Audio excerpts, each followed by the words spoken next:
Donc, je suis Valérie Varnet du Centre Evolia. Le Centre Evolia a pour vocation de vous accompagner dans votre évolution personnelle et professionnelle. Et on propose des ateliers, des formations pour évoluer sereinement ensemble.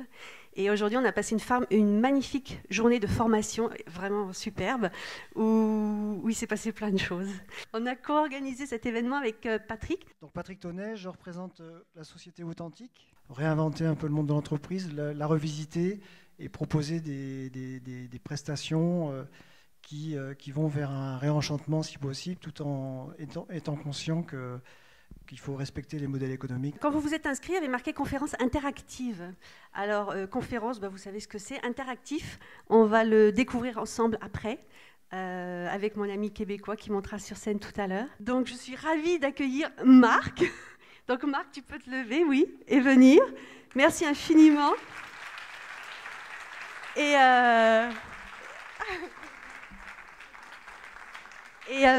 ce que je voulais juste vous dire, c'est que Marc, on ne se connaissait pas il y a 3 mois, et je l'ai contacté, et il m'a dit « Ok, je viens », sur le thème « Vers une société plus humaine et joyeuse ». Donc on va voyager ensemble sur ce thème ce soir. Merci beaucoup. Ben voilà, plus humaine et plus joyeuse. C'est maintenant. Ça vous va? Qu'est-ce qui nous arrive? Ça, c'est clair? Ça s'appelle une bifurcation, ça. Et c'est ce que nous sommes en train de vivre. Alors, c'est quoi une bifurcation? On va faire simple. Ceux qui ont déjà un enfant, lèvent la main. Bon, je prends tous ceux-là à témoin.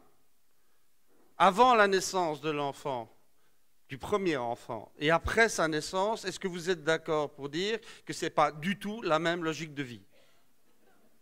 On est d'accord ou pas? Eh bien, c'est une bifurcation.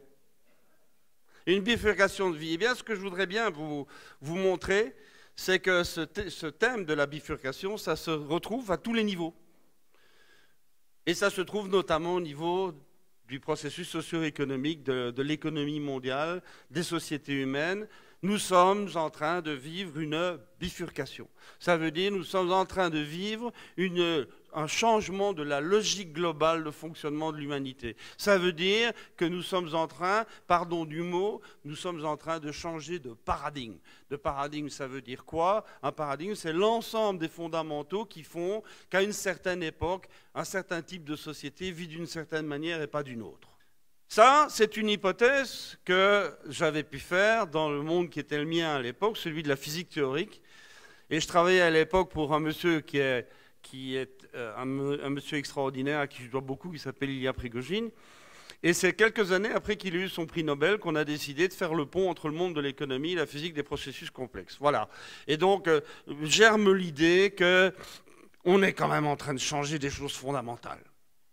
Et une fois qu'on a dit ça, eh bien, on pose l'hypothèse et on va y voir. Et pour aller y voir convenablement, pour savoir si oui ou non on peut dire quelque chose de cette nouvelle logique en émergence, on a le choix entre 2 possibilités. Ou bien on fait de la science-fiction, alors il y a le mot science, mais fiction c'est un peu gênant, ou de l'autre côté on fait vraiment de la science. Comment peut-on dire quelque chose de quelque chose qui n'a jamais eu lieu?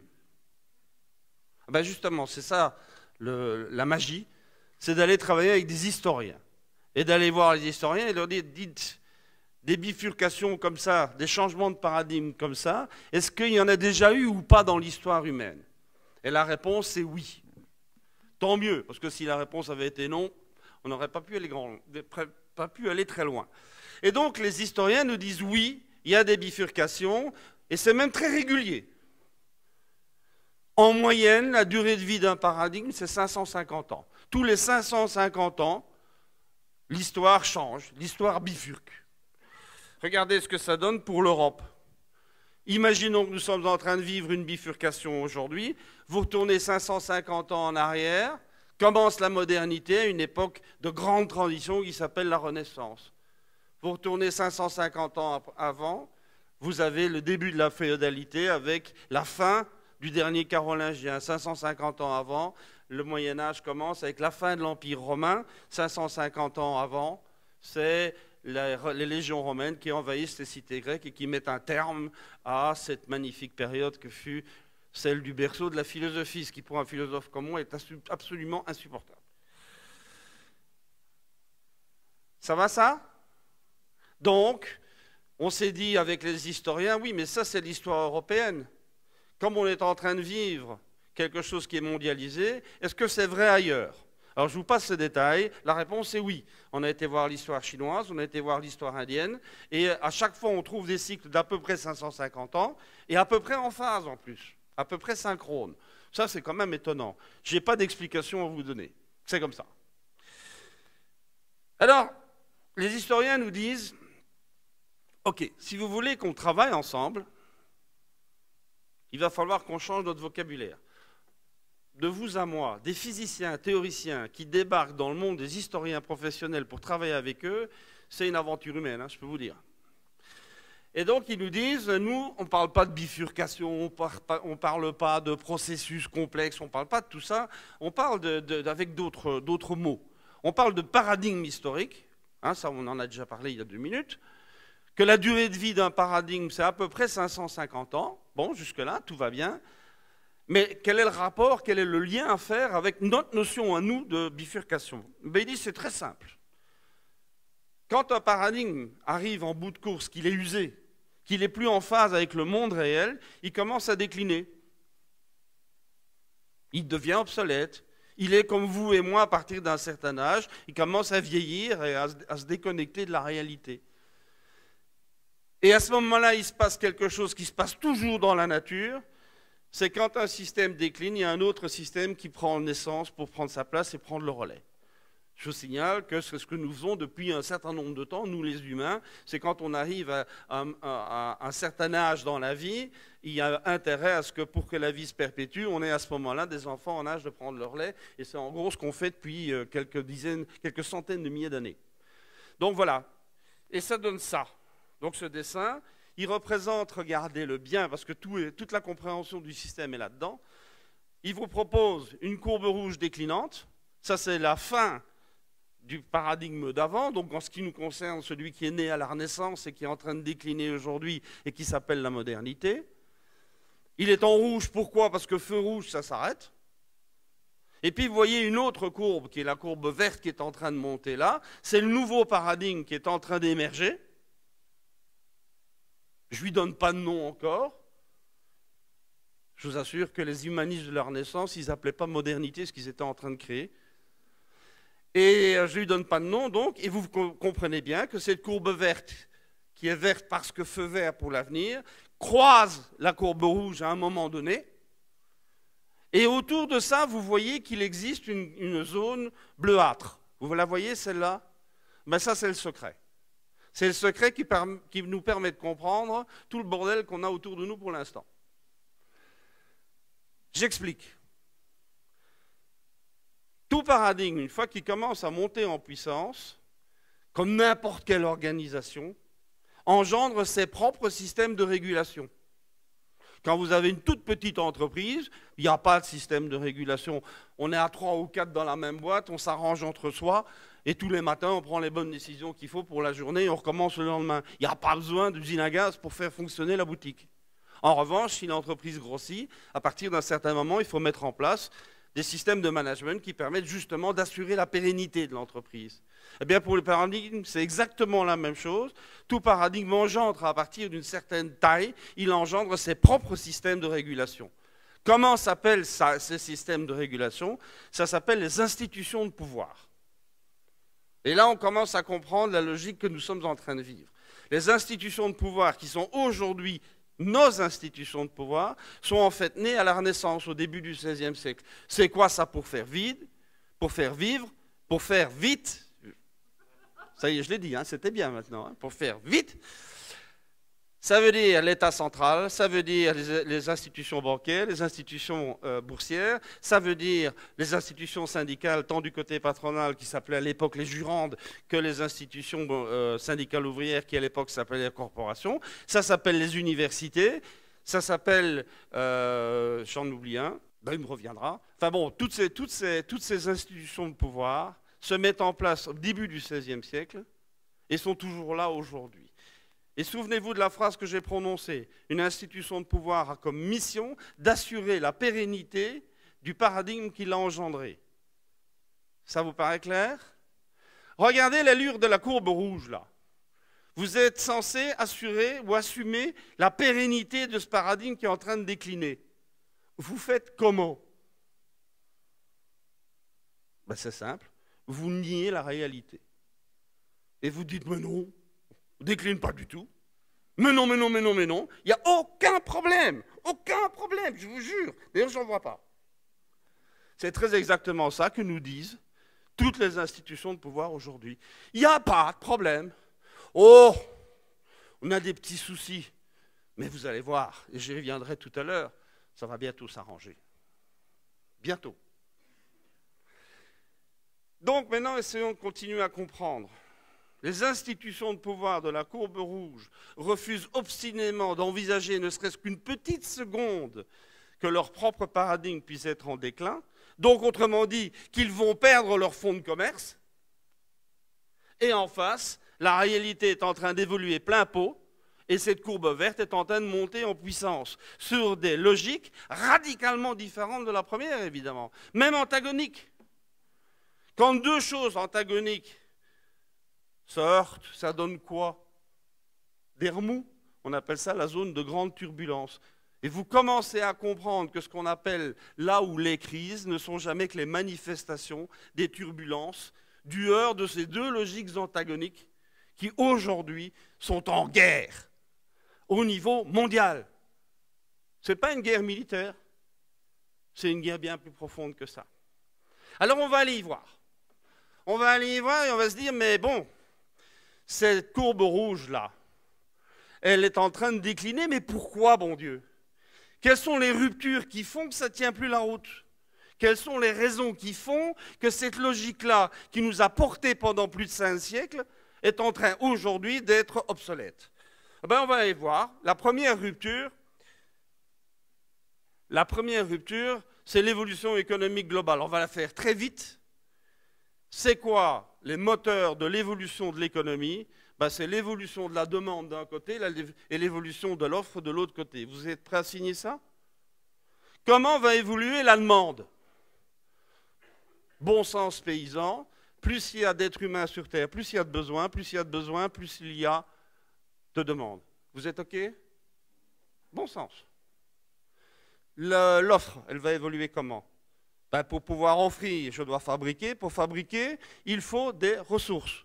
Donc la capacité d'offre est corrélée à la capacité de ressources. Vous êtes toujours OK?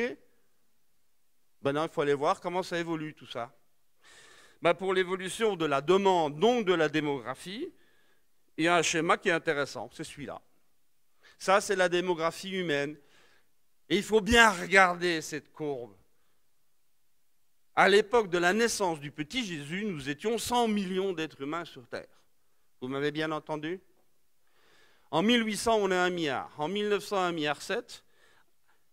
En 2000, 6 milliards. Aujourd'hui, 7 milliards 400 millions et quelques. Je ne les ai pas comptés ce matin. Et puis en 2050, on sera probablement au-delà des 10 milliards. Moi qui ai fait beaucoup de mathématiques en tant que physicien théoricien, je vous assure que ceci s'appelle une exponentielle vachement croissante. Il s'est passé quoi? Ben, c'est le 19e siècle, vous voyez, ça décroche. Pourquoi ça décroche au 19e siècle? Il y a deux bonnes raisons. La révolution industrielle, d'une part, qui amène dans l'escarcelle humaine des densités d'énergie jamais atteintes jusque-là, donc une puissance de travail jamais atteinte jusque-là. Et d'autre part, la deuxième révolution, qui est la révolution hygiéniste, c'est Pasteur, c'est les petites bêtes, etc., etc. Donc on met les deux ensemble, ça permet d'allonger l'espérance de vie, de combattre la mortalité infantile. Vous mettez ça dans le bateau qui s'appelle la colonisation, ça se répand très très vite partout dans le monde, et vous avez ça. Et quand vous êtes un économiste de base, ce qui est un pléonasme, et que vous regardez ça, vous vous dites « Waouh, la croissance !» Et c'est bien de ça dont on nous parle tous les jours. Regardez, la croissance, elle est là. The sky's the limit. On est bien dans cette perspective-là. Et c'est vrai, cette courbe-là, elle est vachement croissante, ça c'est sûr. Mais on oublie que dans l'équation, pour pouvoir assumer la demande, il faut avoir la capacité d'offre. Donc la capacité de ressources qui va avec. Ça va ça? Et les ressources, il y a deux grandes catégories. Il y a les ressources renouvelables et les ressources non renouvelables. J'ai une bonne nouvelle. Les ressources renouvelables se renouvellent. Elle n'est pas belle, hein? J'ai une moins bonne nouvelle. C'est que les ressources non renouvelables, plus on va puiser dans le réservoir, moins il y a dans le réservoir. Et ça ne se renouvelle pas. Donc, moralité, ça veut dire qu'un jour ou l'autre, peut-être demain, peut-être beaucoup plus tard, il va falloir que toute l'humanité fonctionne exclusivement sur les ressources renouvelables. Parce qu'il n'y aura plus de ressources non renouvelables dans les réservoirs. Et à ce moment-là, se pose une question terrible. Combien d'êtres humains peuvent vivre de manière décente sur Terre lorsqu'il n'y aura plus que les ressources renouvelables qui, aujourd'hui, couvrent de l'ordre de 17% de nos besoins et n'excéderont pas 20% de nos besoins d'aujourd'hui? Eh bien, on a fait les calculs, j'ai eu la chance de pouvoir diriger un programme de recherche là-dessus. On arrive à peu près au même résultat global. Accrochez-vous. Le jour où nous n'aurons plus que les ressources renouvelables à disposition, nous pourrons seulement être à 2 milliards sur Terre. Donc aujourd'hui, on est 5,5 milliards de trop, et en 2050, on sera 8 milliards de trop. Je pose une question sérieuse. Est-ce que c'est un problème? Ben, je ne sais pas. Ça dépend quand c'est. Si c'est dans 10 000 ans, on a 10 000 ans pour faire un atterrissage en douceur et que les choses se passent bien et sans trop de casse. Si en revanche c'est demain matin, là en revanche on est mal. Alors le problème c'est qu'il n'y a pas moyen de modéliser ça. Ce serait trop facile. La seule chose qu'on puisse savoir, de manière à peu près sérieuse, c'est d'essayer de comprendre le croisement de deux courbes. D'un côté, vous l'avez bien compris, la demande en ressources suit l'évolution démographique. Et on a bien vu que c'est une courbe extrêmement croissante. Vous êtes bien d'accord? De l'autre côté, la capacité de ressources qui permet d'offrir ce qu'il faut offrir, cette capacité de ressources est une courbe décroissante. Forcément, ce qui se renouvelant, ça reste à peu près stable, et ce qui ne se renouvelle pas décroît. Donc les deux ensemble, ça fait une courbe décroissante. Et là, il y a un miracle mathématique. C'est que sur le même graphique, quand on a une courbe croissante et une courbe décroissance, ça se croise. C'est pas génial? Ça n'a pas l'air de vous enthousiasmer, ça. Je ne comprends pas trop, moi. Eh bien, ce point de croisement, il est vraiment important. Ce point de croisement est ce qu'on appelle le peak point. Le peak point se caractérise par ceci, c'est qu'avant qu'on l'atteigne, la demande est inférieure à l'offre. Donc ça veut dire qu'on est dans une situation d'abondance. Une fois qu'on a dépassé ce point, c'est l'inverse qui se passe. Évidemment, il y a basculement des deux courbes. Et ça veut dire donc que la demande devient définitivement supérieure à l'offre. C'est ça le peak point. Et la bonne question à poser, c'est ce peak point, c'est quand? Est-ce qu'on peut le calculer? Ben, la réponse, c'est que oui. Non seulement on ne doit pas le calculer, mais il suffit de le constater vu qu'on l'a dans le dos, si vous me permettez l'expression. En fait, le peak of everything, le peak point global sur toutes les ressources par rapport à l'évolution de la démographie, a eu lieu aux alentours de l'an 2000. Alors vous allez me dire, mais non, il y en a d'autres qui disent que c'est 2020, et d'autres qui disent encore c'est 2030. Permettez-moi d'être clair, je m'en fous. Ce n'est pas 30 ans qui vont changer quoi que ce soit à la donne. Donc on est bien dans une situation de basculement d'une logique de pénurie à une logique d'abondance, à une logique de pénurie. Mais comprenez-moi bien, la notion de pénurie ne veut pas dire qu'il n'y a plus de ressources. La notion de pénurie veut juste dire que l'évolution de la demande va être définitivement supérieure à l'évolution de l'offre. C'est ça que ça veut dire. Et c'est pour ça que c'est si difficile à faire comprendre à nos contemporains. Parce qu'eux, ils disent, attendez, vous nous parlez de pénurie, mais je vais dans n'importe quel magasin, il y a tout à profusion. Où elle est votre pénurie? Je répète, il ne s'agit pas de dire qu'il n'y a plus de ressources, il suffit de dire qu'on n'est plus dans la même logique d'abondance. Ça vous paraît clair? Eh bien, c'est la première rupture, c'est ce que j'appelle la rupture écologique au sens scientifique du terme, hein. Je ne parle pas de militants écolos ici. Alors, comment pouvons-nous répondre à ça? Si on n'y répond pas à cette logique de pénurie qui s'installe, et si on suit les grands économistes qui nous disent qu'il faut absolument relancer les PIB, relancer la croissance, En termes très pragmatiques, ça veut dire qu'il faut accélérer la vitesse d'épuisement des ressources. Donc aller plus vite dans le mur. Donc si on veut éviter ça, quelle est la seule réponse que l'on puisse donner à cette notion de pénurie? Le mot que je vous propose, c'est le mot frugalité. Et tant qu'à faire, joyeuse. Hein? Non? Hein? Tu voulais que je parle de joyeux? Ben voilà, ça y est, la frugalité joyeuse. Alors qu'est-ce que ça veut dire la frugalité? La frugalité, soyons clairs, ce n'est pas l'apologie de l'anorexie. Surtout qu'il y a encore un dîner après, alors... La frugalité, ça veut dire quoi? Eh bien, je vous propose ma définition de la frugalité. Elle est extrêmement simple, extrêmement riche. Dans tout ce que vous faites, faites moins mais mieux. Moins mais mieux. Moins, c'est moins quantitativement, mieux, c'est mieux qualitativement. Moins quantitativement, ça veut dire que vous faites des économies. Vous êtes d'accord de faire des économies? Il y en a une en tout cas qui dit oui. Et quand on dit mieux, c'est mieux qualitativement, ça veut dire une meilleure qualité de ce qu'on fait, de ce qu'on a, de ce qu'on consomme, de ce qu'on pense et tout ce que vous voulez. Donc moins mais mieux, normalement, tout le monde signe ça. Ben, ce n'est pas tout à fait vrai. Alors moi, ce que j'aimerais vous proposer, c'est des exemples, parce qu'il faut être concret. Moins mais mieux, c'est bien, mais ça veut dire quoi? Comment on fait dans la vie pratique? Eh bien, on prend les verbes d'action qui nous caractérisent, dans ce que nous faisons tous les jours, et on se pose une simple question, comment faire ça moins mais mieux? Par exemple, si je vous dis travailler moins mais mieux, hein? Je commence à susciter l'intérêt de la foule. Je sens bien ça. Hein? Donc, travailler moins mais mieux, ça ne veut peut-être pas dire travailler moins d'heures. Réfléchissons mieux. Ça veut dire arrêter de passer un temps fou à faire des choses qui ne servent à rien. Faites l'effort. Regardez votre emploi du temps. Vous allez voir le nombre incalculable de trucs que vous faites ou que vous faites faire qui n'ont aucune valeur d'usage. Vous voulez faire moins mais mieux? Ben voilà un bon exemple. Un autre exemple. Communiquer moins mais mieux.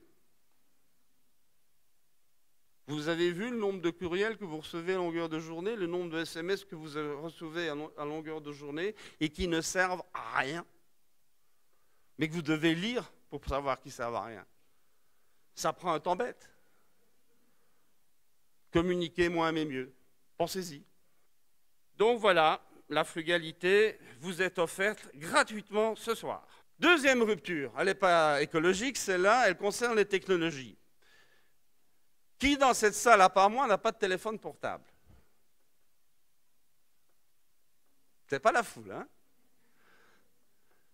Vous travaillez tous ou à peu près sur ordinateur un jour ou l'autre, j'imagine. Qu'est-ce que je suis en train de raconter? Je suis simplement en train de dire qu'il y a une révolution qui s'appelle la révolution numérique, il n'y a pas bien longtemps, et qui a radicalement transformé tous nos modes de vie, tant professionnels que domestiques. Et ça a été une vitesse hallucinante. Vous vous en souvenez probablement pas, mais l'informatique de gestion a commencé dans les entreprises aux alentours de 73. 73, c'est il y a 40 ans. C'est quoi à l'échelle de l'histoire? C'est même pas hier soir, c'est même pas ce matin, c'était ce midi. Et on essaie d'aller plus vite. 1983, l'arrivée de l'ordinateur personnel, qui a radicalement démocratisé l'accès et l'usage de l'informatique. Et la même année, le téléphone portable. Bon, portable à condition d'avoir fait de la musculation pendant 20 ans. On est d'accord? Enfin, portable. Donc tout ça pour dire quoi? Que ça va très vite. 1993, une très très belle, très grande, mais méconnue invention européenne que vous utilisez tous les jours en croyant que ce sont les États-Unis qui en sont le berceau. Ça s'appelle le web, ça s'appelle la toile. La toile a été inventée par des physiciens. Donc, je disais, 93, la grande révolution du web, de la toile, inventée au CERN à Genève. Tout ça, ça va à une vitesse folle. Est-ce que vous vous souvenez comment vous viviez tous les jours sans informatique? C'était autre chose, hein? C'était une autre manière de fonctionner. Et puis là, il y a des plus jeunes, ils ne savent même pas que ça a pu exister. J'ai un de mes fils qui est né en 82 et qui me disait un jour, mais il dit, mais tu as commencé à travailler dans les 70? Ouais, comment vous faisiez? Ben oui. Regardez, il est architecte. Jamais il a tracé une ligne sur une planche à dessin. Jamais. Jamais. Et c'est très bien. Je ne suis pas en train de faire un jugement, là. Je fais juste un constat. Donc voilà, on est en train de faire une révolution extraordinaire. Et moi qui vis dans le fin fond des montagnes du Morvan, ben, je peux vous assurer que je trouve ça fabuleux. Je m'installe dans le bureau et je peux en quelques clics consulter ou importer n'importe quel texte de n'importe quel philosophe, de n'importe quelle époque, dans n'importe quelle langue. C'est extraordinaire. Mais ce n'est pas parce que c'est extraordinaire qu'il faut pour autant se masquer la vue de tous les éventuels dangers ou défauts qu'il pourrait y avoir. Et c'est là où je voudrais mettre en garde. Cette rupture technologique induit une série de problèmes non négligeables. Et moi, je n'ai pas peur des mots durs. Je dis qu'il y a un danger derrière l'utilisation, la surutilisation du numérique, c'est la crétinisation des masses. Et il y a des grands spécialistes de ça du côté de la Californie. Vous voyez un peu là? Pourquoi? Ben parce qu'il y a des tas de choses qui se passent qui font que l'informatique a une telle puissance de facilité qu'on finirait par oublier de penser. C'est le triomphe de l'audiovisuel sur le textuel. Quand vous êtes devant un texte, votre cerveau fonctionne plein pot. Quand vous êtes devant de l'audiovisuel, il fonctionne plus, il se met en mode passif. S'il n'y a plus que de l'audiovisuel, votre cerveau il est tout le temps en mode passif et vous désapprenez à penser. Un autre exemple que j'aime bien, aujourd'hui, c'est ce que je vais vous raconter, tout à fait faisable. Imaginez que j'ai une montre connectée. Cette montre connectée a la possibilité d'envoyer un certain nombre de signaux quant à la composition de ma formule sanguine et qui se retrouve quelque part dans un nuage, dans un cloud quelque part. Jusque-là, tout va bien. Je suis géolocalisé. On sait à 1 mètre près où je suis dans le monde. Toujours d'accord? Combinez les deux. Je vais recevoir dans 10 minutes un message disant « Dans 5 minutes, tu vas devoir faire pipi. Ça tombe bien, il y a des toilettes qui sont juste là-bas au fond à gauche. » J'ai même plus besoin d'avoir envie. C'est pas fou, ça? Donc voilà, je mets tout ça ensemble et je dis « Je suis heureux de cette révolution numérique. J'en suis un fanatique. Je trouve ça formidable. Mais ce n'est pas une raison pour ne pas en voir les dangers. » On est OK? Je continue? Comment est-ce que je peux contrer ces dangers tout en gardant le bon? Eh bien, je vous propose un mot qui va bien au-delà d'ailleurs de la révolution numérique, c'est de garder votre autonomie technologique. Il faut absolument appliquer un principe tout simple. Il faut que la technologie reste l'esclave de l'homme et il ne faut pas que l'homme devienne l'esclave de la technologie. Est-ce que vous êtes prêts à signer ça? Qui dans cette salle n'est pas esclave un petit peu de son téléphone portable? Eh bien, vous avez remarqué, ce sont des femmes qui lèvent le doigt. Hein. Moi, je crois que là, il y a des dangers. Alors moi, je ne suis pas en train d'hypertrophier, je ne suis pas en train non plus de faire du catastrophisme. Je dis méfions-nous. Méfions-nous, c'est tout. Quand on voit aujourd'hui dans les entreprises françaises, qu'un cadre moyen passe 2h15 tous les jours à gérer ses mails et que ça croît de 15% par an, oui, je dis bien de 15% relatif par an, quand on sera à 35 heures semaine pour gérer ses mails, on va bosser quand au juste? Donc moi je crois qu'il faut bien se méfier de ça. Et là j'insiste sur un point qui me paraît extrêmement important, et je le dis dans mes mots à moi, c'est que le XXe siècle a été évidemment le siècle des technologies, qui se sont développées à une vitesse folle. Je crois que le XXIe siècle devra être le siècle des méthodologies. On a les technologies, mais on n'a pas le mode d'emploi. Et tout ça doit être inventé. Cet ordinateur qui est devant moi, qui est mon outil numéro 1, j'en utilise entre 5 et 10% des possibilités. Donc autrement dit, on a une technologie aujourd'hui qui dépasse largement nos capacités cérébrales, mais on n'a pas les modes d'emploi, il reste à inventer. Et ça sont les métiers de demain, inventer les méthodologies. Donc la notion d'autonomie technologique me paraît très claire, ou la notion de liberté technologique si vous préférez. Profitons-en d'ailleurs pour dire que la révolution informatique, la révolution numérique est un extraordinaire outil de libération. Et je vous donne un exemple. On parle beaucoup des gadgets gnangnang qui viennent de Californie et qui en fait ont une valeur d'usage à % zéro. Mais on parle un peu moins de la vraie révolution qui est en cours là aujourd'hui. C'est la nouvelle génération de robots. Elle est prête. Elle a été inventée en Europe et en Extrême-Orient. Elle est là. Et les études, il y en a eu 2 en tout cas qui ont été faites sérieusement, une en Belgique et une en Allemagne, et ça converge très bien.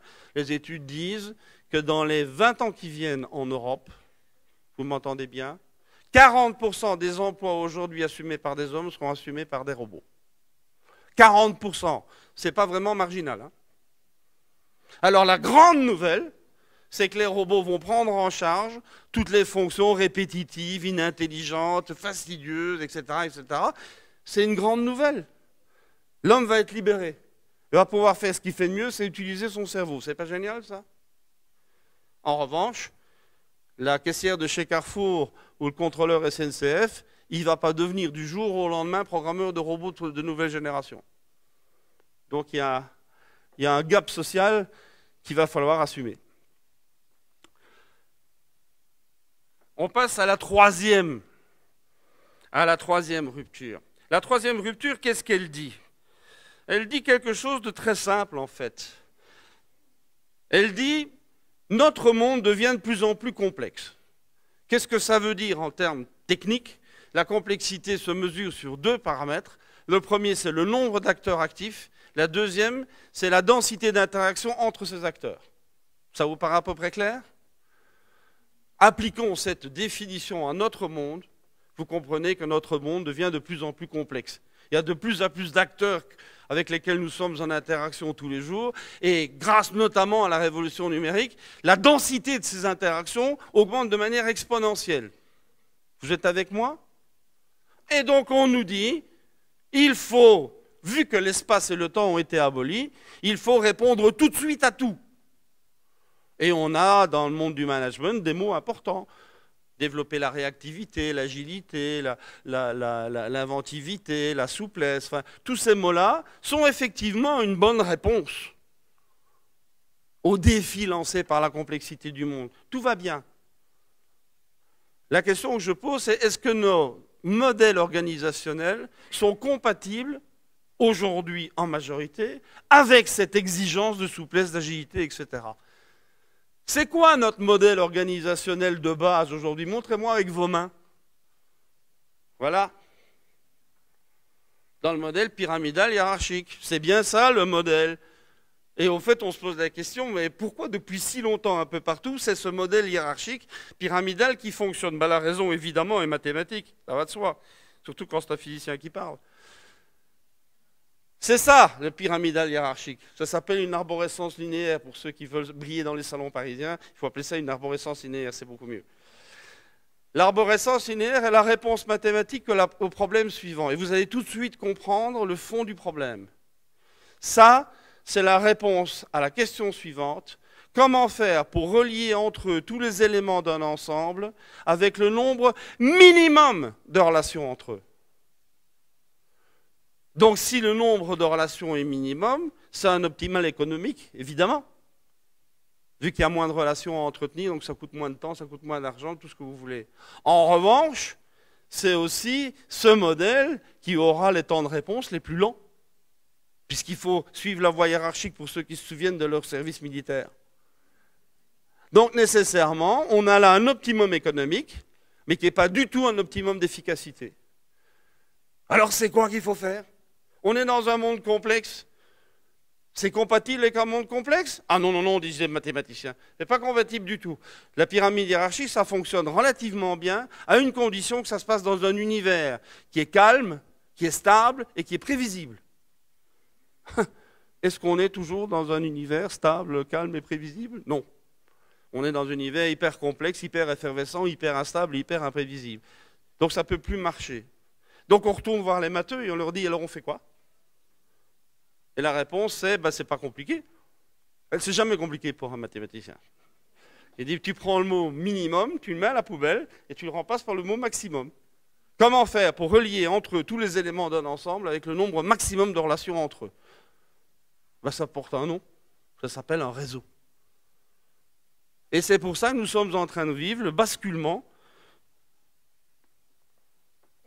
des modèles hiérarchiques pyramidaux à ce que j'appelle des modèles complexes qui sont en fait des mix entre du réseau pur et un peu d'hiérarchique ou du matriciel, enfin bon, peu importe, hein, c'est des modèles beaucoup plus riches en relations. C'est surtout ça qu'il faut retenir.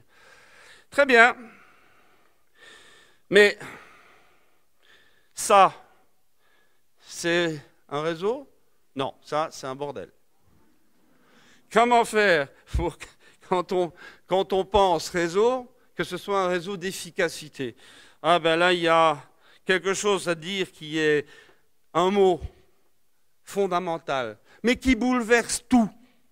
C'est le mot subsidiarité. Le mot subsidiarité, c'est exactement le contraire de la relation hiérarchique. La relation hiérarchique, elle est top-down, et le principe de subsidiarité, c'est bottom-up.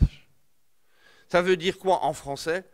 Ça veut dire que selon le principe de subsidiarité, un problème local doit être résolu localement par ceux auxquels il se pose. C'est juste le contraire du management directif habituel. Et ça induit un management par exception. Et on n'est pas du tout prêt à faire ça. Et nos collaborateurs ne sont pas du tout prêts à assumer eux-mêmes la responsabilité de leurs propres solutions. Donc on est en train de vivre une révolution culturelle colossale. Et je peux vous assurer, malgré les bouquins qui en parlent, c'est tout sauf facile. C'est un vrai défi colossal. Mais c'est un truc sympathique. Ça, c'était la loi d'hier. Ça, c'est la loi de demain. Nanana. Ce qui n'est même pas vrai, parce que dès le moment où on fonctionne en réseau, il n'y a aucune raison que le réseau des petits poissons aille manger le gros poisson. Ils s'en foutent du gros poisson. Donc voilà, ça c'était la troisième grande rupture et le grand défi qui nous est proposé. Je passe à la quatrième. Celui-là, il attaque notre modèle économique de base. Que dit ce modèle économique de base? Ben d'abord, il est né avec la révolution industrielle. C'est le passage d'une économie artisanale et paysanne à une économie industrielle. Ça ne s'est pas bien passé, hein. C'est né en Angleterre, d'abord, puis c'est venu en France, et dans les deux pays, il y a eu énormément de résistance à ce basculement-là. Il y a un pays au monde où il n'y en a pas eu, c'est les États-Unis. Pour la bonne et simple raison, c'est qu'il n'y avait pas de passé économique aux États-Unis. Donc quand la révolution industrielle a eu lieu, aux États-Unis, c'était « welcome ». Et ils ont développé très très très vite ce modèle. C'est eux qui l'ont développé, qui l'ont hyper développé, qui l'ont théorisé, qui l'ont modélisé, etc., etc. On va faire simple, on va aller à l'essentiel. C'est quoi les fondements de ce modèle économique industriel qui est toujours aujourd'hui le modèle dominant? Ben, il y a deux piliers. Le premier pilier, c'est les effets d'échelle, c'est-à-dire les effets de taille. Si vous n'êtes pas gros, vous n'existez pas économiquement parlant. C'est l'effet de gigantisme. Il faut être gros. Ne me regardez pas comme ça, madame. Ça y est, j'ai perdu le fil maintenant. Ah oui. Donc il faut être de grande taille. C'est l'économie de masse, autrement dit, vous m'avez bien compris. Et comment on fait pour devenir de grande taille? Ben, il faut deux choses. Il faut d'une part avoir accès à des capitaux parce qu'il faut investir beaucoup.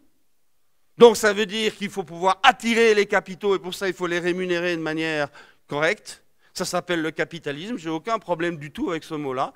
Mais ça explique simplement pourquoi le modèle qui était industriel est devenu très vite un modèle financiero-industriel. Et que d'autre part, si je veux devenir gros, je dois aussi vendre beaucoup. Et là, le grand credo du modèle, c'est de dire pour vendre beaucoup, il faut faire baisser les prix de revient. C'est la logique des prix qui est dominante. Voilà. Et vous arrivez à deux impasses.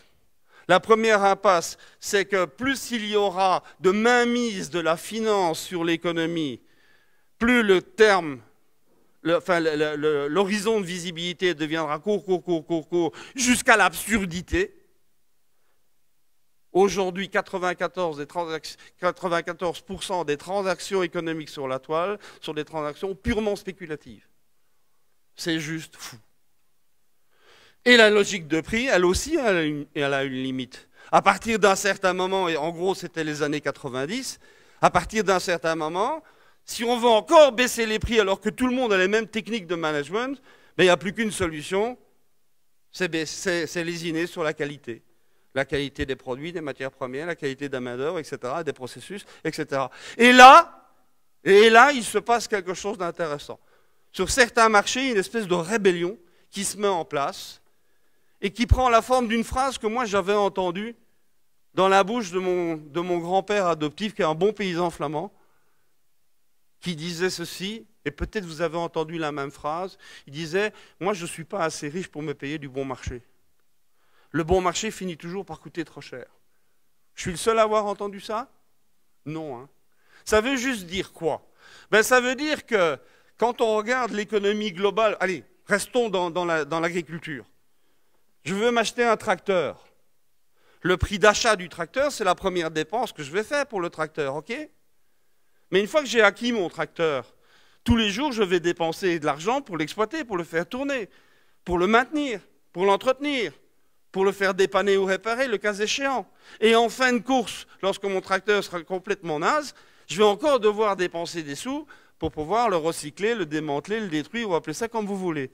Moi, bon paysan, assis sur mon portefeuille, qu'est-ce qui m'importe? C'est le coût total de mon tracteur sur toute la durée de vie de mon tracteur. Et pas seulement le prix d'achat. Vous êtes avec moi là-dessus? Eh bien ça, c'est un basculement majeur. C'est ce qu'on appelle passer d'une logique de prix à une logique de valeur d'usage. Et ce n'est pas du tout la même logique. On va faire un petit pas de plus. Ok, je suis chef d'entreprise, j'ai bien compris que je dois basculer d'une logique de prix à une logique de valeur. Bon, je fais comment?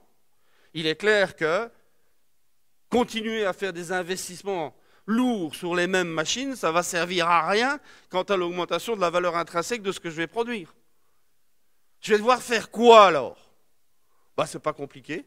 Je vais devoir injecter dans mes produits, dans mes services, de l'intelligence, de l'imagination, du talent, du savoir-faire, des compétences, bref, des ressources immatérielles.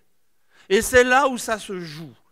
On a un énorme basculement qui est en train de se faire entre une économie dont le socle était matériel vers une économie dont le socle devient immatériel. Que c'est autrement dit, et là on retrouve le deuxième leitmotiv de ma copine, c'est l'humain qui reprend sa place.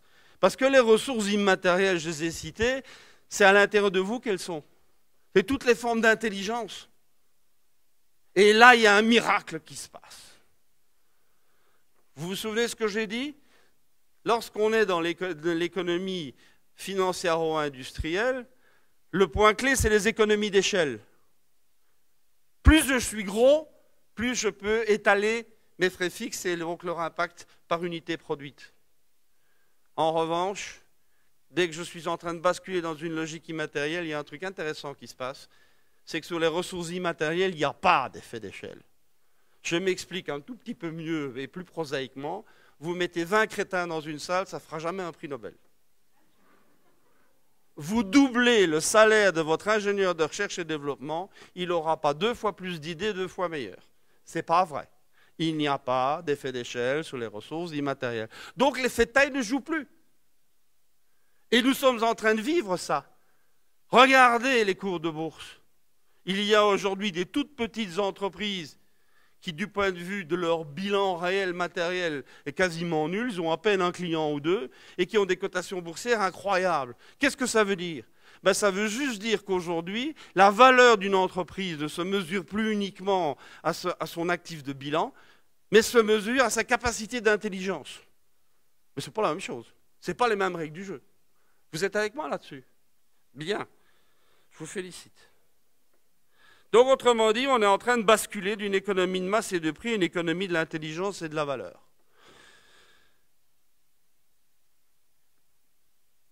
Je voudrais vous proposer le 4e défi.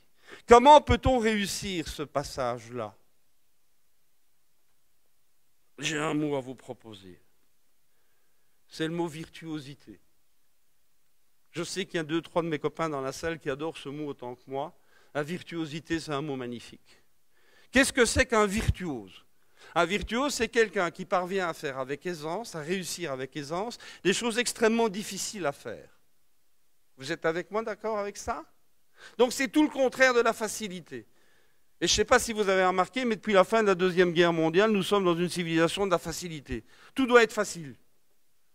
Ça doit être facile d'avoir un diplôme, ça doit être facile de trouver un boulot, ça doit être facile de gagner de l'argent, ça doit même être facile de faire la cuisine, c'est vous dire. Mais le facile, tout le monde peut le faire. Le facile, ça vaut rien. Si tout le monde fait le facile, le seul argument de différenciation qui reste, c'est le prix. Et vous voyez que le serpent se mord la queue. En revanche, si on ose relever le défi du difficile, là on devient différenciant.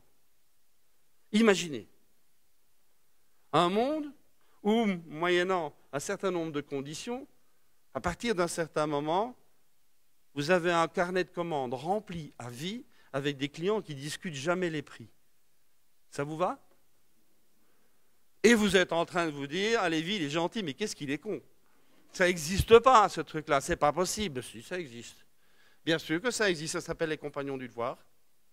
Bien sûr que ça existe, ça s'appelle les artisans luthiers, les seuls au monde capables de réparer un Stradivarius. Si ça vous arrive, vous n'allez pas discuter le prix. Hein. Donc voilà, est-ce que je vous demande à tous d'être des champions du monde du Stradivarius? Non, évidemment. Je vous demande simplement de réfléchir à ceci. Comment faire pour injecter dans vos entreprises, dans vos activités ou dans votre personne un peu plus de virtuosité? Quels sont vos savoir-faire qui sont vraiment différenciants? Et investissez du temps et de l'énergie pour en augmenter la virtuosité. Et donc, à ce moment-là, vous devenez quelqu'un qui est capable de faire des choses que la plupart des autres ne sont pas capables de faire. Et comme par hasard, il y a un miracle qui se passe, vous pouvez restaurer vos marges bénéficiaires. Ce n'est pas une bonne idée, ça? Pensez-y. C'est quoi vos savoir-faire stratégiques? C'est quoi vos savoir-faire différenciants? Et comment pouvez-vous augmenter le niveau de virtuosité dans ces savoir-faire-là? Eh bien là, vous êtes assis sur un trésor de guerre pour les 20 ans qui viennent.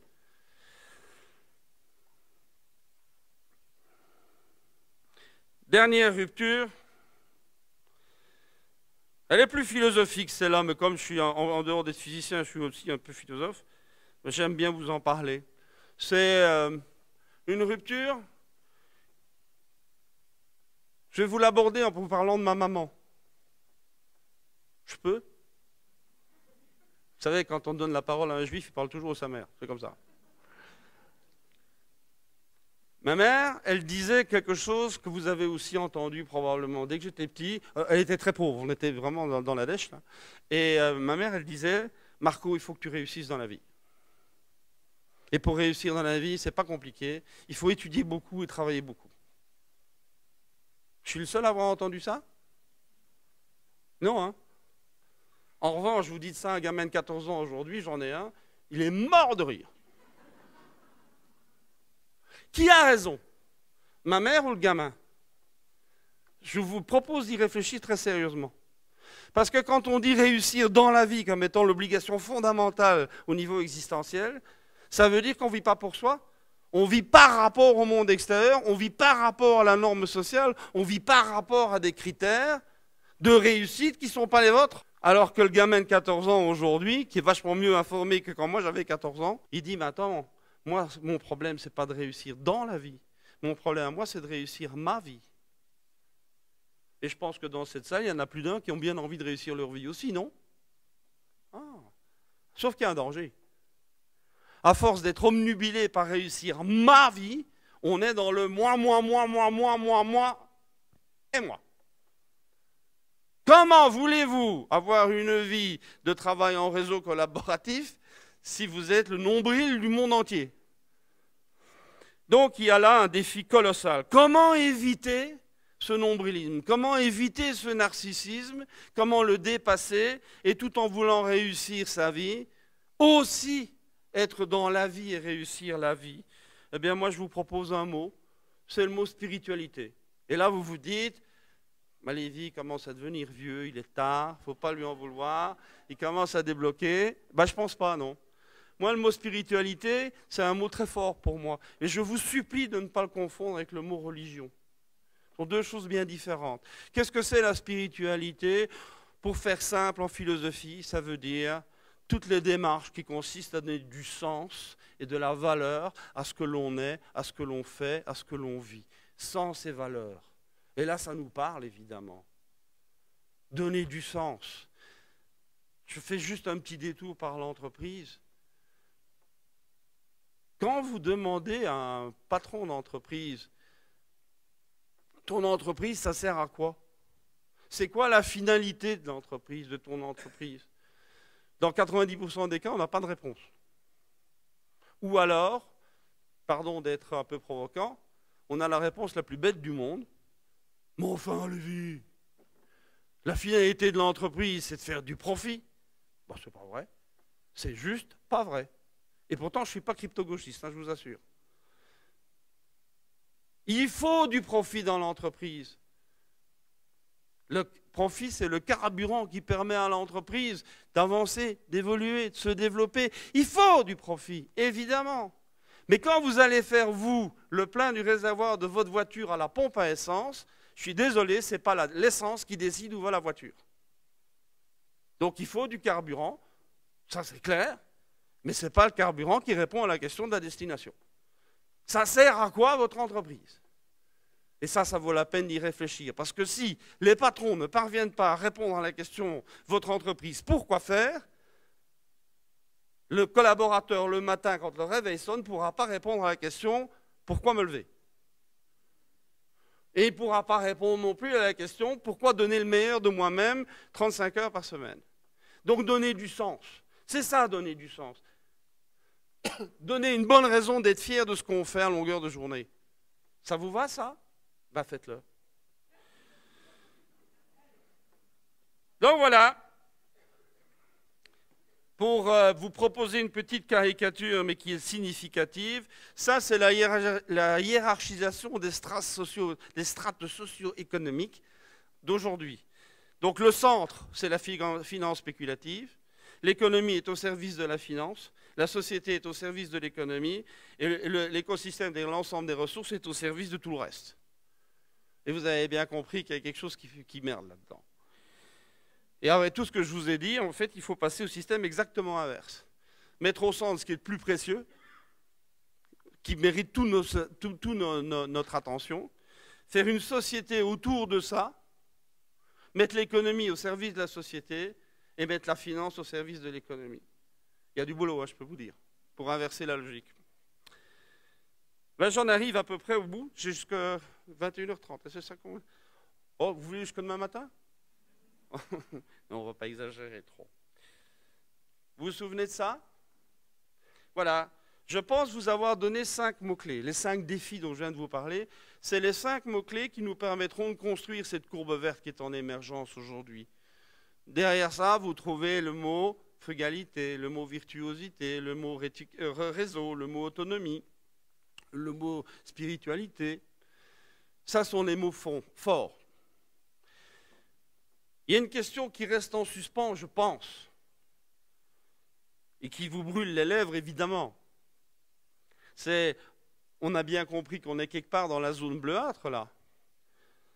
Question, ça va encore durer longtemps, ce bordel? On va encore y rester longtemps dans cette zone de grande turbulence? Bien, n'esquivons pas à la question que vous venez de me poser. Voilà ce que ça donne. Donc, c'est évidemment un travail qui a été fait avec des historiens, hein, ça va de soi. Les historiens nous disent, le début de l'obsolescence de la modernité, c'est cette horrible chose qui était la Première Guerre mondiale et qui a brisé énormément d'espoir, énormément d'idéaux, énormément de croyances. Et qui a permis en plus l'émergence des femmes.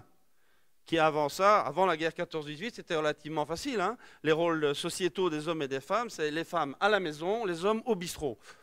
Simple. Avec la guerre 14-18, ben les gars, ils étaient au front, et ce sont les femmes qui ont fait tourner l'économie.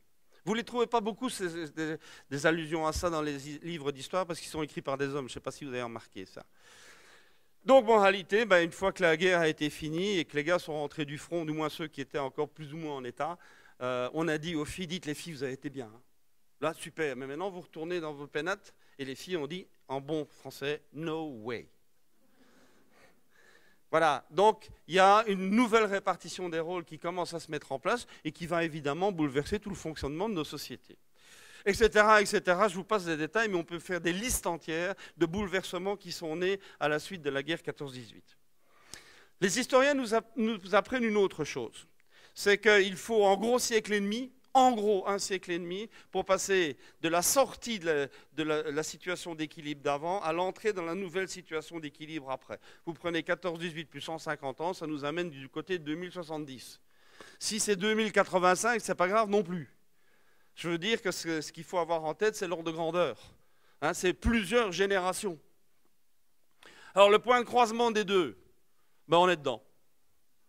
On est dedans, et vous voyez ce que j'appelle la preuve de la lâcheté d'un prospectiviste professionnel. C'est-à-dire que plutôt que de faire deux courbes fines qui se croisent en un point, je fais des couloirs bien larges, hein, pour être sûr d'avoir des marges d'erreur. En fait, qu'est-ce que ça veut dire ça? Ben, ça veut juste dire que ce basculement ne se fait pas au même moment, au même endroit pour toutes les dimensions que j'ai citées. Ça veut juste dire, par exemple, que la bifurcation numérique, on est déjà vraiment bien dedans. On est déjà bien avancé dans la courbe verte. Alors que le changement de modèle d'une économie de taille et de prix vers une économie de la valeur, c'est encore l'ancien modèle qui est très très largement dominant. Hein, donc ça ne se fait pas au même moment, au même endroit. Donc voilà, on est dans une zone là qui est celle que nous vivons. Et puis troisième élément, ben, c'est le diamètre de la zone bleuâtre là. En gros, les historiens nous disent c'est un demi-siècle. Et moi, j'ai pris la décision de le faire démarrer ce demi-siècle quelque part dans les années 70, parce que dans les années 70, il s'est passé énormément de ce qu'on appelle dans mon jargon des micro-ruptures, c'est-à-dire des événements qui ne sont absolument pas dans la logique d'avant. J'en ai cité un tout à l'heure, c'est l'arrivée de l'informatique de gestion qui a complètement bouleversé l'organisation et le management des entreprises. Je voudrais vous en citer juste un autre, et puis on passera à autre chose. C'est si je vous dis 1973, 1979, vous pensez à quoi ? La crise pétrolière. Ça veut dire quoi? Ben, pour la première fois dans l'histoire de l'humanité, on se rend compte que le problème des ressources est un vrai problème. Jusque-là, personne ne s'en préoccupait, c'était normal. Et puis brutalement, il y a deux, trois bédouins dans un désert qui ferment le robinet, et arrêt buffet, tout le monde descend. Donc voilà, prise de conscience. Il y en a eu plein comme ça dans les années 70, donc j'ai pris la décision de mettre la date de 75 en avant. J'ajoute un demi-siècle, ça nous amène à 2025. Encore une fois, si c'est 2030, ça ne change rien. Enfin, si, pour nous, oui, mais dans l'histoire, non. Alors là, je m'interroge. Et je me dis, tiens, le matin, je monte dans la voiture, j'allume la radio, j'ai ma première dose d'information de la journée. À midi, je prends une petite pause du lunch, je lis peut-être un article de journal, et le soir, je rentre chez moi, je regarde le 20h. Donc, à 21h, je suis bon pour le suicide.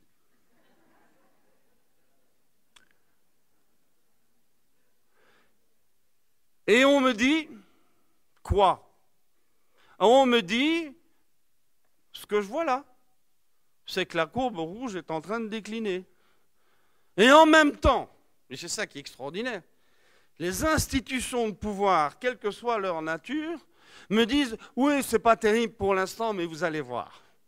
La reprise, c'est pour bientôt.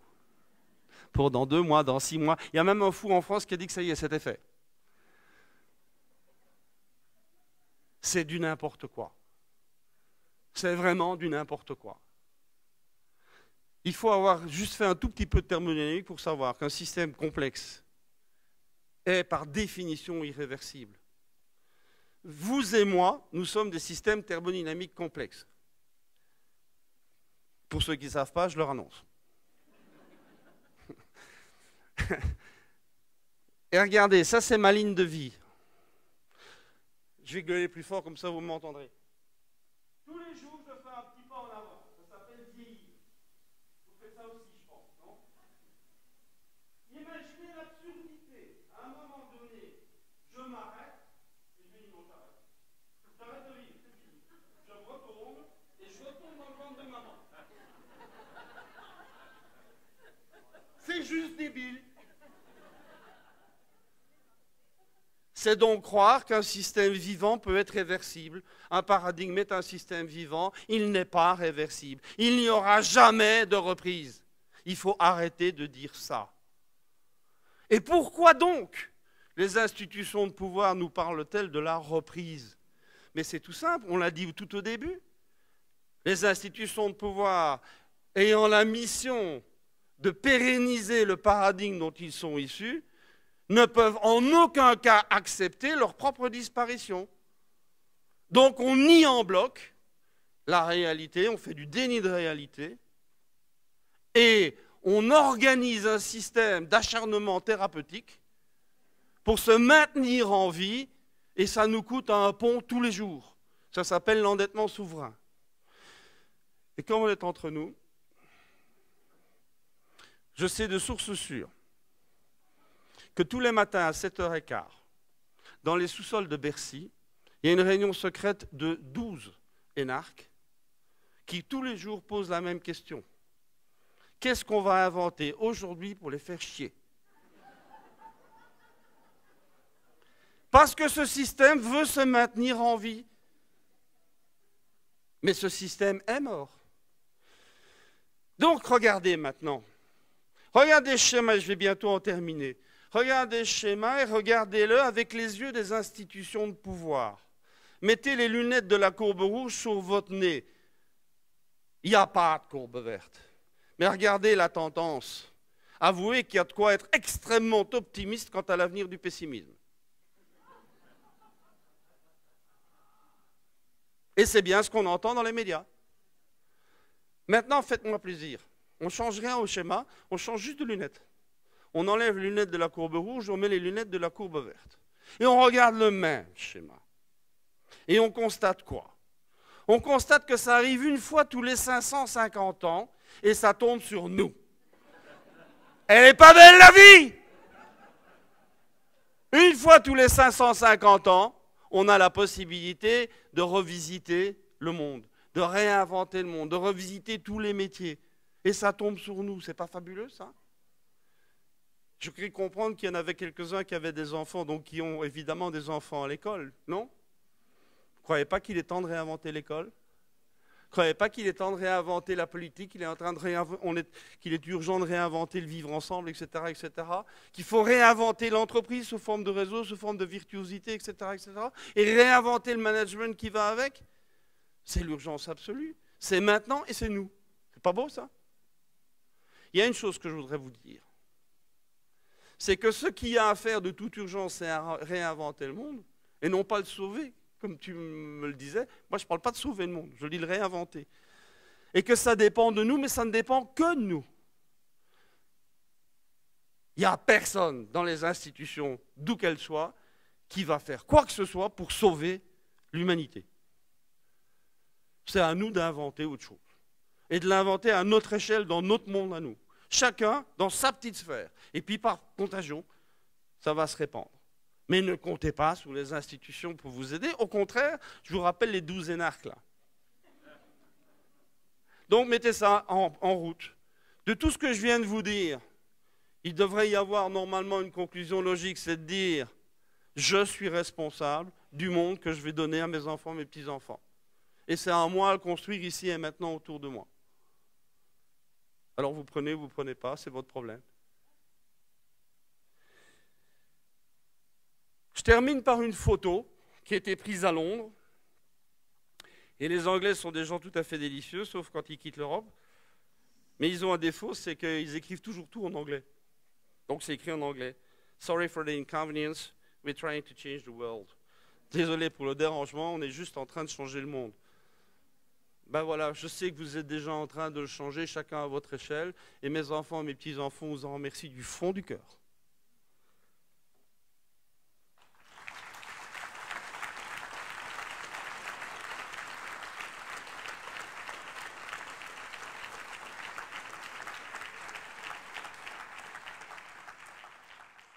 J'ai oublié de présenter Marc tout à l'heure. C'est un philosophe, prospectiviste, scientifique qui bouscule un peu. Donc je pense qu'il nous a un peu bousculés mais en même temps, c'est super positif. En tous les cas, moi, c'est ce qui m'a plu quand je l'ai découvert sur Internet. Hein, désolée, c'est ce que je t'ai dit aujourd'hui, je ne te connaissais pas avant. C'est ce discours hyper positif et hyper pragmatique, et on arrête de se raconter des bêtises, et puis maintenant, on y va. Vous nous proposez 5 défis, vous nous proposez un nouveau paradigme qui, si on réussit les 5 défis, est comme vous, extrêmement positif. On peut aussi imaginer un monde où on ne réussit pas du tout les 5 défis. C'est clair. Où, dans 100 ans, le nouveau paradigme, c'est basé sur des États totalitaires, des échanges qui sont plus transactionnels, qui sont basés sur la violence, une société qui est physiquement clivée. Donc voilà, je voulais savoir ce que vous pensez là-dessus. Enfin, est-ce que vous pensez, vous avez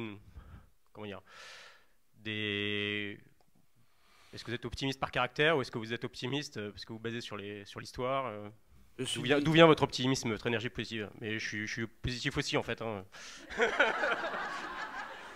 Je pense vraiment, si je suis là ce soir, c'est parce que je me pose exactement les questions que vous posez. C'est-à-dire, j'ai une petite fille de 4 ans et demi, 2 enfants en dessous. Elle va bien? Et je suis vraiment là, pour l'instant tout va bien. Et je suis vraiment là pour essayer de commencer ma petite révolution personnelle, pour essayer de faire que ça soit pas trop mal pour elle derrière, quoi. Moi, je suis ni optimiste ni pessimiste. Moi, ce que je sais vous exprimer, c'est que il y a 2 scénarios extrêmes. Il y a un scénario qui est je change rien et je vais droit dans le mur. Et il y a l'autre qui dit je change tout. Et là, j'ai une chance de pouvoir construire un autre monde, une autre manière de fonctionner. Je vous en ai pas parlé parce que Valérie n'a pas voulu me donner 3 heures d'exposé, donc voilà. Mais il y a un troisième scénario extrême, et c'est celui que vous évoquez. Le troisième scénario extrême, c'est hyper classique. Hein, dans l'histoire, c'est toujours la même chose.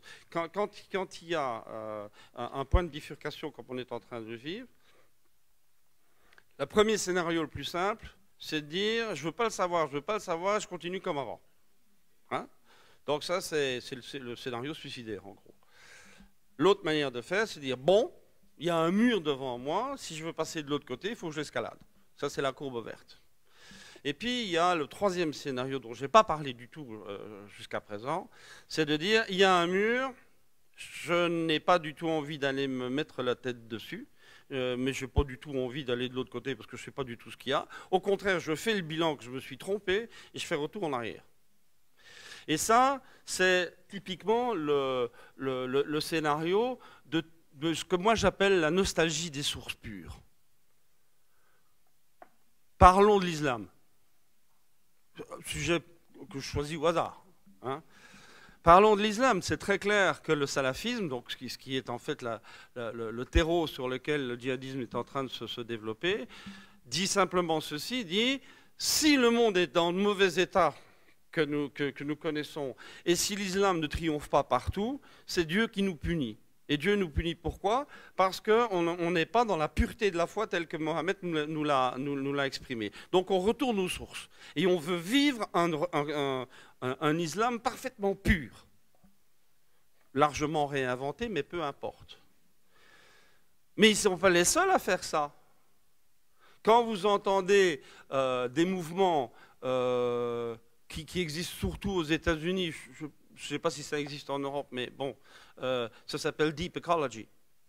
Deep Ecology, qu'est-ce qu'ils disent? Il faut retourner à la pureté de la nature. Il faut retourner à la source de la nature. Et si l'homme est un obstacle, on l'élimine l'homme, il n'y a pas de problème. Et on peut continuer.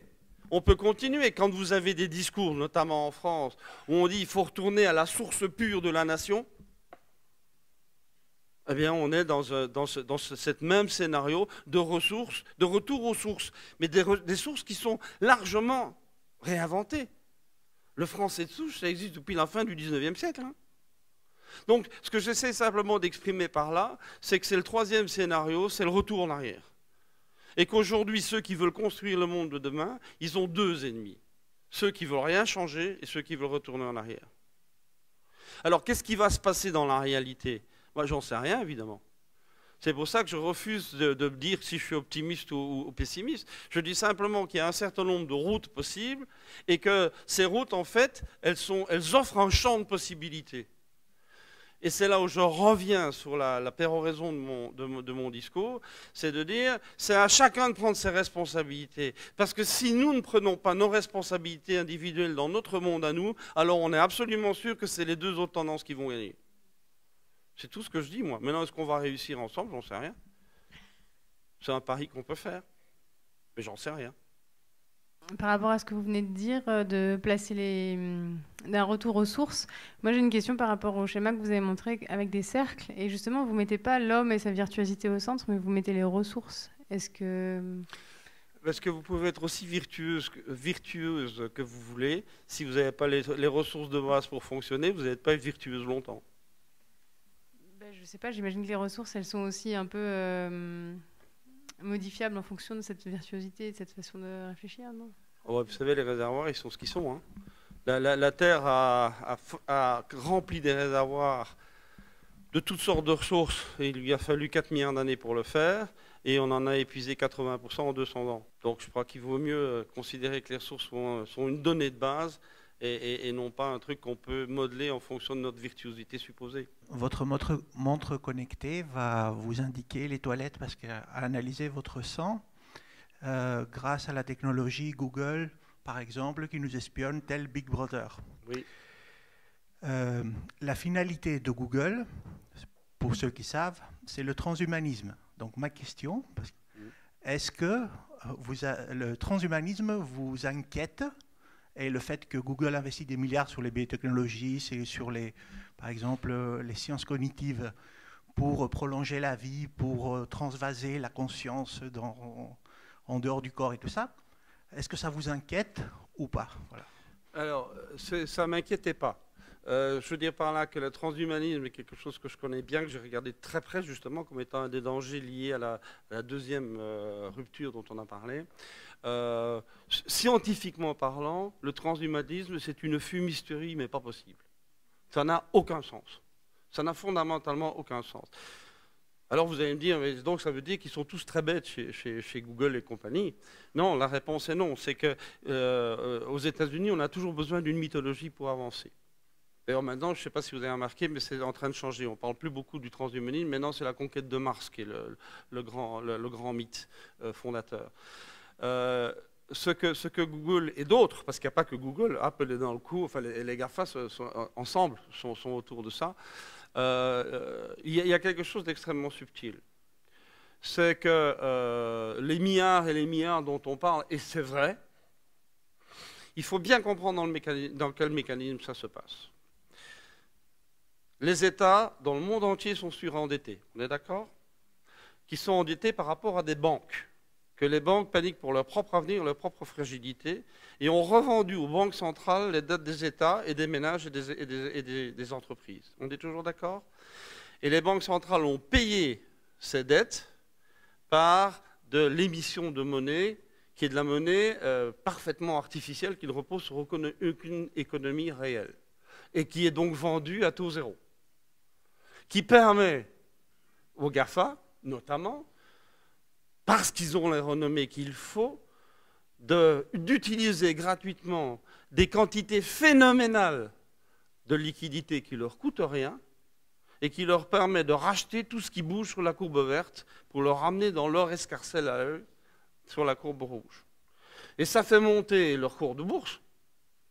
Donc c'est extrêmement bon pour l'ensemble du système, puisque les produits financiers liés à la bourse rentrent dans le PIB et font plaisir aux États qui sont surendettés. Et voilà, la boucle se boucle. Donc ça veut dire que le rachat par Google de tout ce qui bouge en termes de start-up, etc., parce que Google et les autres GAFA ne sont absolument pas créatifs. Il faut savoir que tous les nouveaux produits, ce sont des produits faits par des petites entreprises qui sont rachetés à prix d'or. Vous avez 29 ans, vous avez une bonne idée, vous avez une petite boîte de 3 personnes, et on vous dit, regardez le chèque, il y a 9 zéros, vous mettez le chiffre que vous voulez devant. Il y en a peu qui disent, non, dans le fond, non merci. Or, cet argent ne coûte rien. Pourquoi il se priverait?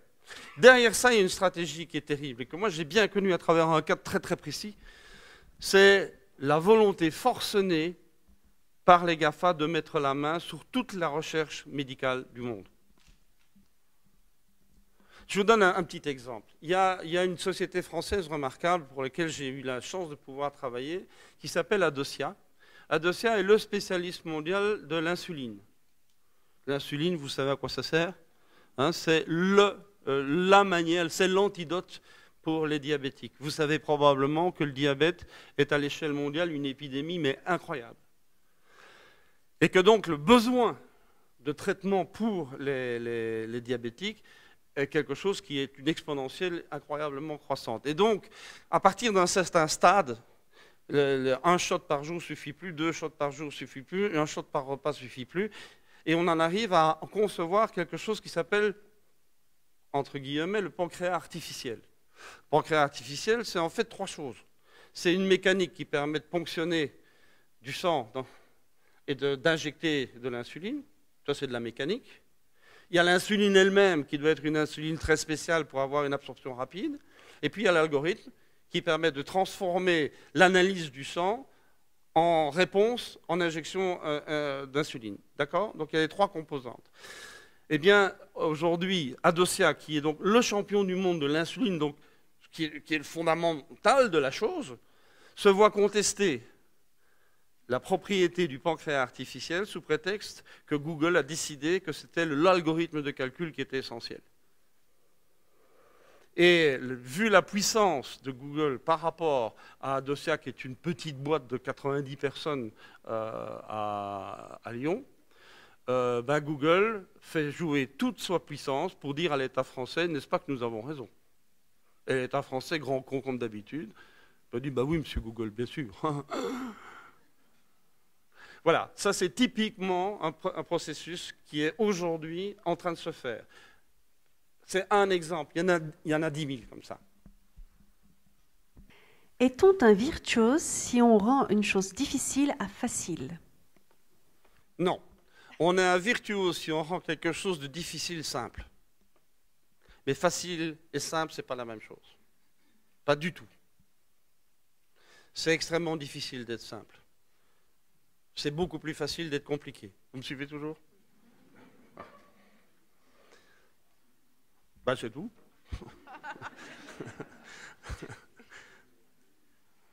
La dernière, et après on laissera la parole à Luc-Antoine. Ah, on va pas boire un coup après? Ah non, attends, c'est pas fini. Ah, oui. Le revenu universel de subsistance, nouveau paradigme? Point d'interrogation. Ah, alors ça, c'est un de mes dadas, ça. La première étude que j'avais faite sur l'allocation universelle, qui est l'autre vocabulaire qu'on peut utiliser pour ça, je l'ai faite dans les années 1980. C'est une autre manière de fonctionner et il faut bien comprendre que c'est un système qui en théorie fonctionne parfaitement bien, qu'il pose des problèmes à la fois techniques et des problèmes moraux. Alors, l'idée centrale, c'est relativement simple.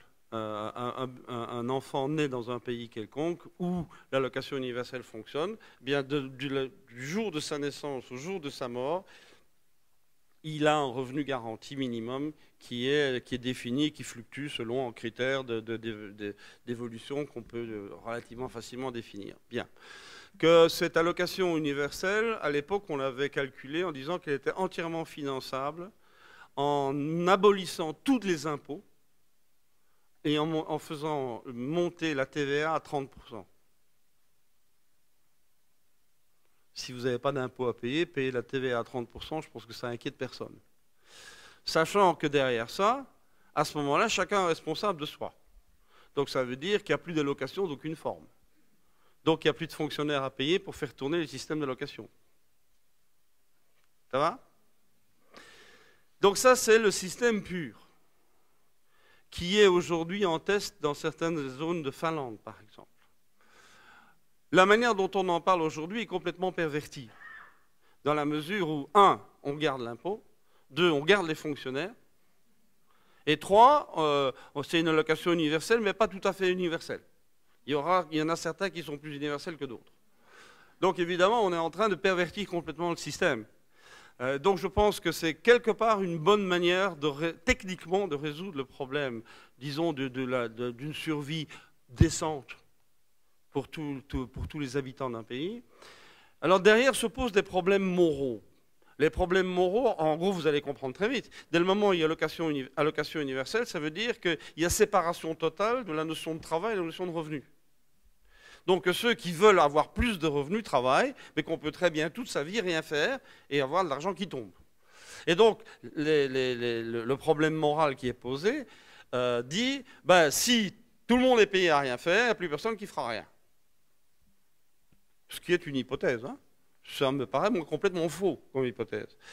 Ça veut simplement dire qu'on a dissocié la notion de travail et d'obligation.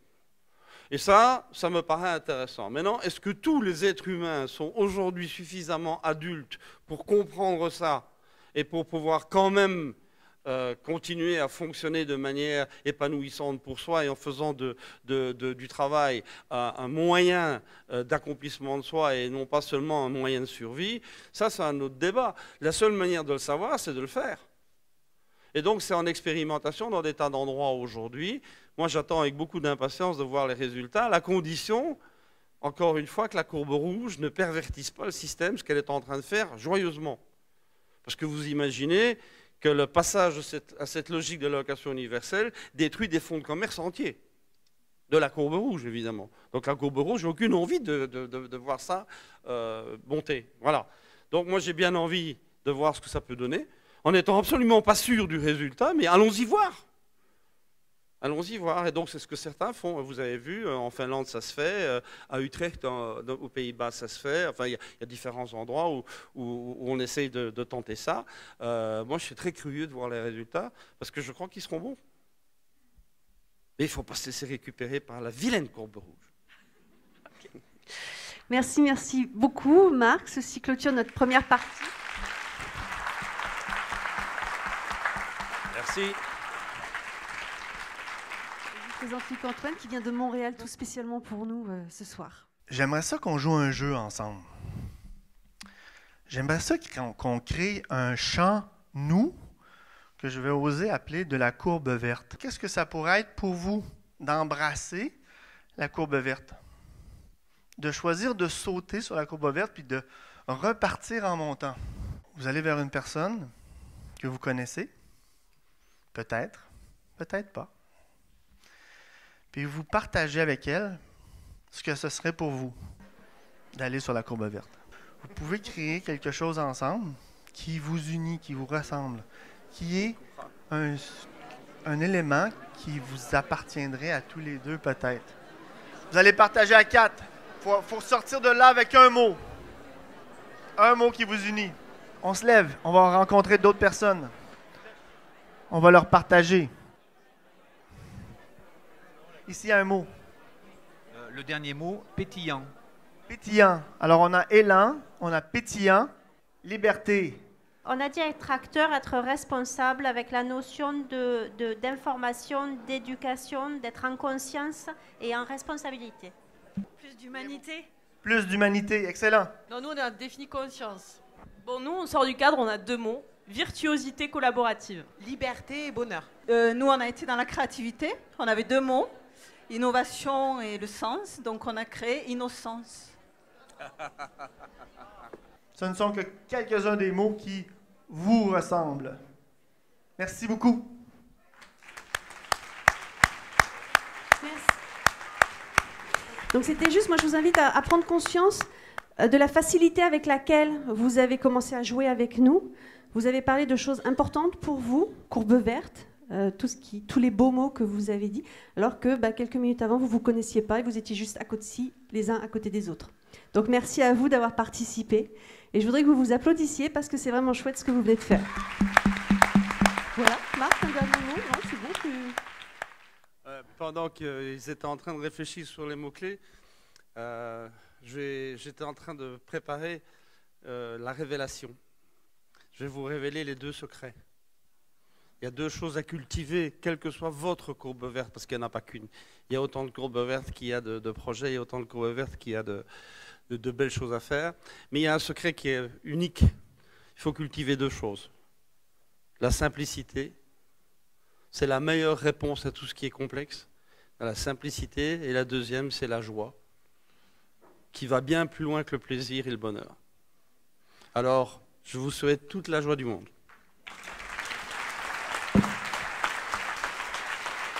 C'est pas du tout Marc Lévy, c'était juste un moment hors du temps, une espèce de connexion comme ça, comme on aimerait en vivre tous les jours. Beaucoup d'optimisme et de petites graines qui vont venir germer, j'espère, dans les prochaines heures. Un grand coup de pied au cul en douceur, pour un nouveau monde, une envie de changer le monde encore plus fort, encore plus juste. On a une vision très synthétique et pleine d'humour de la fin d'une période, une nouvelle période qui arrive, et ça donne envie d'y participer. C'est bien de travailler, réfléchir ensemble pour penser le monde de demain, je trouve que c'est pas mal. Des super échanges, des mots qu'on a besoin d'entendre définitivement et qu'on a besoin de vivre et de sentir et d'expérimenter surtout. C'était vraiment super et il y avait une grande bienveillance, que ce soit à la journée ou à la conférence, c'était génial. J'ai adoré.